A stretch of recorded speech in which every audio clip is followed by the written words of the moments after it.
আসসালামু আলাইকুম। এই ভিডিওটি শুধুমাত্র বেগুন চাষি ভাইদের জন্য।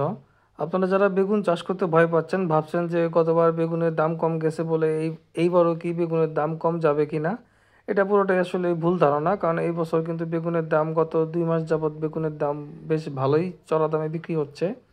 তো আপনাদের যাদের জমি ফাঁকা আছে বা বেগুন চাষ করতে চাচ্ছেন ভাবছেন, তারা কিন্তু এখন বেগুন লাগাতে পারেন। বেগুন চাষের এখন উত্তম সময়। আপনারা যারা বেগুনের চারা খুঁজছেন, আমাদের থেকে যোগাযোগ করলে আমরা বাস ট্রান্সপোর্টের মাধ্যমে সারা বাংলাদেশে চারা পাঠিয়ে থাকি। আমাদের কাছে বেগুনের মোটামুটি অনেকগুলা জাত রেডি আছে। Green ball, purple king, Pritam, Luna, big boss, Ventura, planet king, মোটামুটি অনেকগুলা জাত। আপনাদের যে বাজারে যেটা চাহিদা ওই অনুসারে বেগুনের চারা সংগ্রহ করতে পারেন। এখন বেগুন লাগালে মোটামুটি খুব ভালো দাম পাবে আশা করা যাচ্ছে। ধন্যবাদ সবাইকে।